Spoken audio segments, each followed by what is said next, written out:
네, 자 그리고요. 2019년에 있었던 강제 북송 사건 관련해서 오늘 노영민 전 대통령 비서실장의 소환 조사가 예정이 되어 있습니다. 위원님, 이 관련 수사가 시작되고 나서 가장 문재인 정부의 최고위직 인사 소환 예정 아니겠습니까? 근데 오늘 소환은 아마 불발된 것 아, 같습니다. 그런가요? 아마 출석을 안 한 것 같고 뭐 떳떳하다면 왜 나와서 조사받지 않는지 모르겠는데 떳떳하지 못한 처사라고 보고 그렇다면 아마 소환 조사 일정을 다시 조율하거나 네. 정 안 나오시겠다면은 뭐 체포 영장을 발부하거나 이렇게 해야 되겠죠. 2019년 11월에 일어난 사건입니다.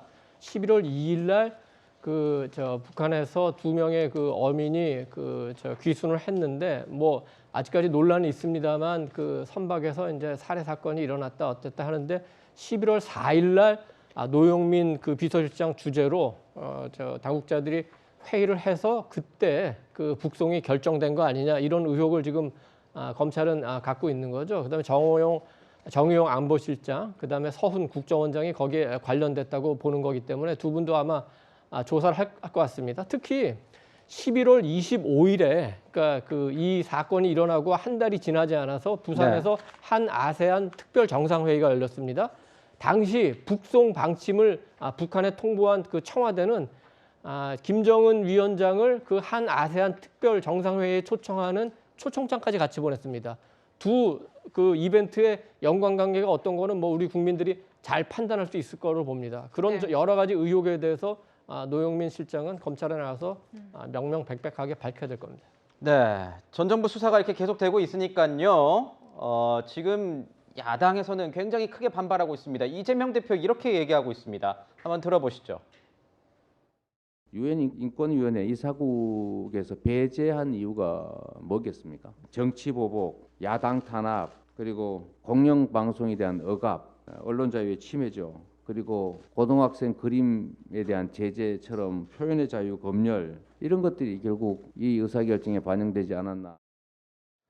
자, 이렇게 얘기하고 있습니다. 유엔 인권 이사국에서 떨어진 이유가 있었는데 뭐 유엔에서 이걸 다 들여다보고 할지는 모르겠습니다. 다른 나라 국가들이. 근데 이제 우리 정부의 정치 보복이나 야당 탄압 이런 것들이 다 연관이 된 것이 아니겠느냐. 다른 나라에서 보기에도 이게 무리하다고 보여지는 것 아니겠느냐. 이런 얘기가 있는데 일각에서는 이재명 대표가 본인과 관련된 수사 내용과 관련해서도 이렇게 정치 보복 이런 문제로 여기에 뭐 물타기를 약간 하려는 것 아니냐 이런 얘기도 좀 있거든요. 네.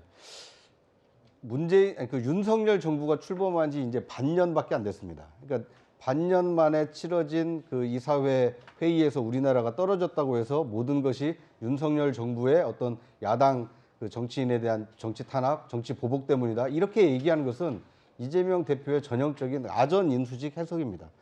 지금 문재인 정부 때 우리나라가 이사로 진출한 이후에 이번 선거는 이제 연임 선거였거든요. 네.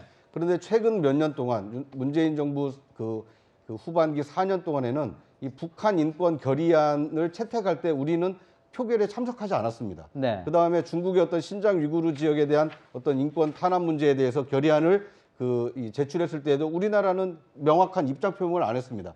그러니까 유엔 인권 이사국으로서 다른 나라의 어떤 인권 문제에 적극적으로 메시지를 발표하지 않았기 때문에 저런 한국이 과연 인권 이사국 이사로 있는 것이 옳은 것이냐. 다른 나라들로부터 그런 평가를 받았기 때문에 이번 선거에서 연임에 실패한 것입니다. 앞으로 윤석열 정부가 2년 차, 3년 차 다시 이런 유엔 인권 이사국 회의가 있을 때 만약 낙선한다면 지금 이재명 대표가 얘기한 것처럼 우리나라 내부의 어떤 인권 문제가 때문에 탈락했다 이렇게 볼 수 있겠지만 이번에 떨어진 것을 가지고 이재명 대표에 대한 그 수사, 야당 탄압 이것 때문에 떨어졌다라고 보기에는 너무 지나친 억측이 아닌가 하는 생각이 듭니다. 지금 변호사님 보면은 이재명 대표 같은 경우에는 좀 논란의 중심에 계속 서고 있는 것 같아요. 이 뭐 방산 관련된 주식 이해충돌 논란이 일어서 윤리위에 제소가 되기도 했고 여권에서 이제 제기를 해서 거기다가 측근이라고 할 수 있는 이화영 의원에 대해서는 뭐 개인적인 비리를 떠나서 이제는 대북 송금 의혹까지도 바라보고 있는 상황이라 이재명 대표에게도 이 검찰의 수사에 어떤 향방이 갈 수도 있다 뭐 이런 얘기가 계속 나오고 있거든요. 그렇습니다. 일단 뭐 주식 관련해서는 이미 이제 전량 매도를 했기 때문에 이제 더 이상 논란이 되는 것 자체가 정치 공세가 아닐까라는 생각이 듭니다. 애초에 그 주식을 보유했던 것도 그 보궐선거에 이제 출마하기로 결정하기 전부터 보유했던 것이었고 그 이후에도 백지 신탁 신청 중이었는데 논란이 불거지자 전량 다 매도한 것이었기 때문에요. 지금은 이 상태로 봤을 때는 더 이상 정치 공세를 하는 것 자체는 별 의미가 없다라는 생각이 들고요. 네. 다만 이제 이화영 전 평화부지사 같은 경우에는 구속 기소가 됐습니다. 일단 개인의 뇌물 비리 혐의인 것인데 지금 상황에서 검찰에서는 뭔가 쌍방울과 그리고 아태협 그리고 이제 경기도 간의 연결고리 그 연결고리에서 이화영 부지사가 어떤 역할을 한 것이 있느냐에 대해서 많이 들여다보고 있는 것 같습니다. 이것이 단순한 개인의 뇌물 사건이었는지 아니면 뭔가 경기도와 아태협 사이를 연결해주는 연결고리 그리고 쌍방울과의 어떤 비리 혐의가 있는 것인지에 대해서 계속 앞으로 수사가 이루어질 것 같은데요. 물론 가장 이제 검찰에서는 주목하고 있는 것은 그 이화영 부지사가 네. 결국에는 이재명 대표와 어떤 관계가 있느냐 이런 부분일 것입니다. 근데 현재로서는 이화영 부지사의 어떤 저런 비리 혐의에 이재명 대표가 뭐 관여했다거나 연루됐다라는 증거가 나온 바는 전혀 없기 때문에 그 부분은 명확하게 구별해서 좀 봐야 될 것 같습니다. 네, 지금 그런가 하면은 야권 민주당에서는 대통령 탄핵 그리고 퇴진 얘기가 나오기 시작을 했습니다. 현역 의원도 관련한 목소리를 냈는데요. 저희가 그 목소리 준비했습니다. 윤석열 정부를 끝까지 5년 채우지 못하게 하고 윤석열 정부가 국민의 뜻에 따라서 빨리 퇴진할 수 있도록 만들어야 하지 않겠습니까? 윤석열은 퇴진하라! 국민들이 바라볼 때 임계치가 확 넘어버리면은 사퇴를 하거나 탄핵 절차를 가거나 둘 중에 하나밖에 선택할 수 있는 길이 없는 상황까지 올 수도 있다. 12대 총선이 임박해지는 내년 뭐 여름 이후 가을 정도면은 그런 분위기들은 훨씬 더 가시화될 수 있지 않을까. 국민의힘 쪽에서도 총선 결과를 장담할 수 없는 상황이 된다라고 하면은 대통령 퇴진론이 그 당내에서도 나올 수 있다라고 저는 예상합니다. 네, 김용민 의원의 목소리 들었는데 이런 의견에 대해서 민주당 내부에서도 여러 가지 의견들이 있는 것 같아요. 찬성도 있고 반대도 있고 하지만 안민석 의원 같은 경우에는 동조를 하는 그런 목소리를 공개적으로 냈습니다. 그러니까 그는 서야 할 자리에선 용기 있는 정치인이다. 국감 끝나면 저도 광장으로 가겠다. 그러니까 관련 비슷한 의견에 동의하는 듯한 그런 얘기를 했는데요. 소장님, 네. 민주당 지도부는 사실 이런 목소리들에 대해서는 개인 의견이다라면서 선을 긋고는 있습니다만 어떻게 보십니까? 개인 의견이죠. 개인 의견이어야만 하는 거고요. 지금 네. 탄핵을 하려면 탄핵의 조건들이 있습니다. 이거는 법적으로 뭐 불법을 행했다거나 실질적으로 이 국민들이 동의할 수 있는 그런 요건들이 다 법적인 요건들이 갖춰져야만 탄핵이 되는 것입니다. 국회에서 3분의 2로 탄핵 소추를 하고 헌재에서 6명 이상이 찬성해야 되는 과정과 절차가 있는 겁니다. 이렇게 탄핵해야 된다라고 해서 탄핵이 되는 게 아닙니다. 중요한 거는 이제 무능하고 뭔가를 잘 못한다. 그래가지고 그 정권을 물러나라고 한다 그러면 사실은 우리가 임기를 보장받는 대통령 중심제 하면 안 되는 거예요. 의원내각제로 돌아가야 네. 되겠죠. 저는 이 부분에 대한 어떤 왜 저런 목소리가 나오는지에 대한 거는 이해를 합니다.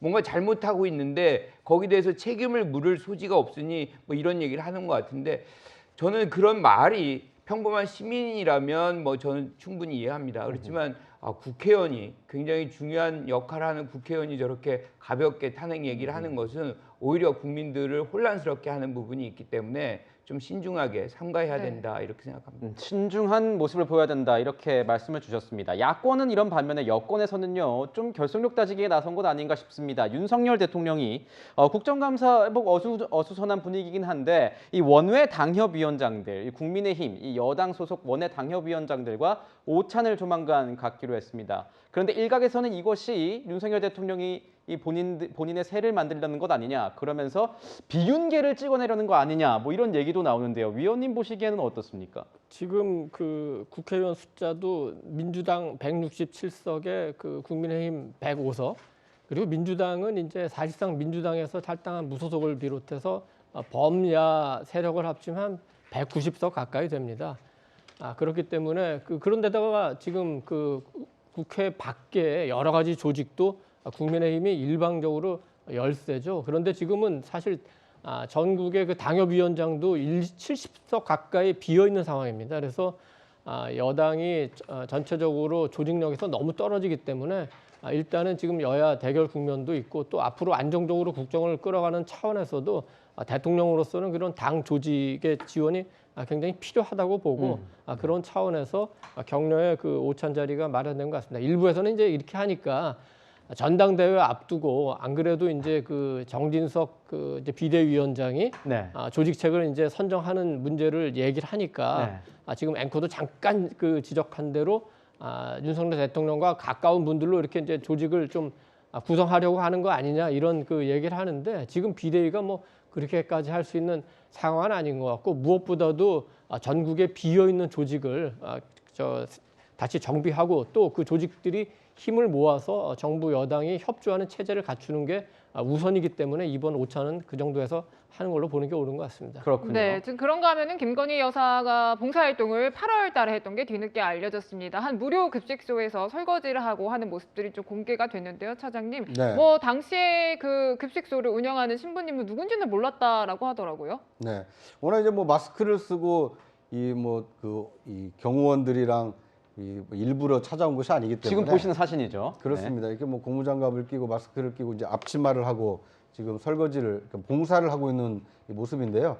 지금 김건희 여사가 찾아간 저곳은 이제 무료 급식을 하는 곳입니다. 그러니까 많은 사람들이 와서 이제 한 끼 그 식사를 해결하고 가는 곳인데 그러다 보니까 밥을 드시고 가는 분은 이제 드시고 가면 그만이지만 이 남는 문제는 이렇게 그 급식 판이 계속 쌓이거든요. 네. 누군가는 이제 저걸 치워야 되는데 아마 김건희 여사가 이 경호원 그 남녀 경호원 이 두 사람하고 함께 가서 조용히 이제 봉사를 하고 나왔는데 나중에 이제 그 급식소를 운영하는 그 신부님이 김건희 여사라는 걸 알고 이제 저렇게 기념 촬영도 하고 사진도 찍어서 뒤늦게 공개가 된 것으로 보입니다.